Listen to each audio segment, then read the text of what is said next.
as the son of an Israeli, as someone with an Israeli passport, as someone who has friends and family over there, obviously, no one approves of the slaughter of innocent people. No one. And of course, I am concerned for my friends and family who are in Israel. That being said, I do not stand with Israel at all on what's going on. And I'm finally starting to realize, for lack of a better term, how brainwashed I've been. I was taught to love Israel. I went to Jewish elementary and Jewish high school. And, we're singing the Hatikva, the national anthem. We're singing all these Jewish songs, and we're taught this one very specific view of history. We were taught basically that, the land was ours. We were taught that, we tried to offer them a solution. We tried to offer them peace, and they kept on attacking us. And the reason why we kept on gaining more and more land was because they would start wars with us. And we would defend ourselves, and we would just end up with more land. And so we would try and give it back to them every once in a while, but they wouldn't accept it. And now I'm starting to recognize more and more and more, firstly, that the Palestinians are living in, this is the phrase that's being thrown around, an open-air prison. 2.2 million people who are being restricted in their food, their water, their electricity, their fuel. Children who are born into a prison who are never going to be able to go anywhere and do anything. And this has been going on for 50 to 60 years. And we were taught to resent them. And so, obviously, again, the killing of innocent people by the Palestinians, awful, terrible, inexcusable. And then I watch Israel's response, carpet bombing this open-air prison with 2.2 million people. They're doing the same thing. I do not stand with Israel. I stand with the Palestinian people. I do not understand how we as Jews can stand by while a nation cries for freedom. They are trapped there. It might not be as explicit as putting them into gas chambers, but it's still genocide. And we talk as Jews in regards to the Holocaust of never again. Is it just never again to us? Or is it never again? Because I thought it meant never again. But we're still being taught this separation and this complete lack of identification of what is happening with these people. So, now, can I excuse the fact that, Hamas has killed civilians? No.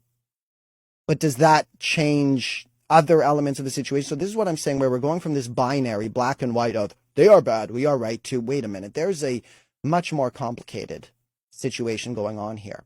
And firstly, we do need to distinguish, much so, between the Palestinians.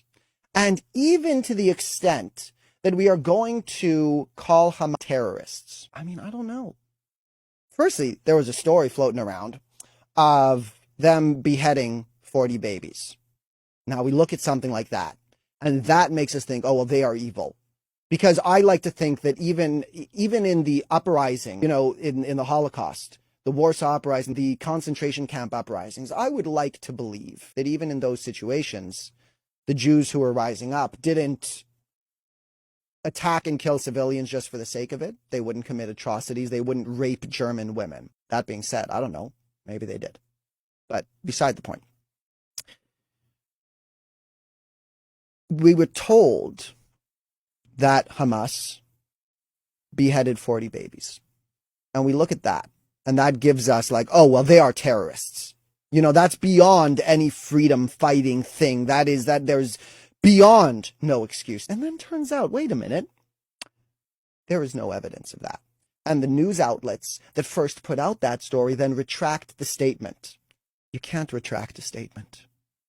Once it's out there, the damage is done. Because let's say you publish a news story and 10 million people hear the story of Hamas beheaded 40 babies. Then you post the retraction.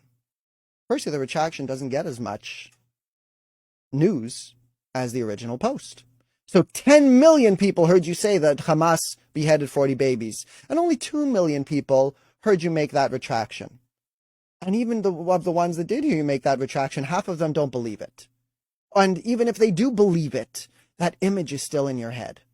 There is no denying that Israel has been using propaganda. that so much of what we know is not the truth of things. So we don't know. You don't know what's happening there. I don't know what's happening there. There are a few things that we can know. We can know the big picture story. We can know that there are 2.2 million people being subjugated in that place who cannot live their lives.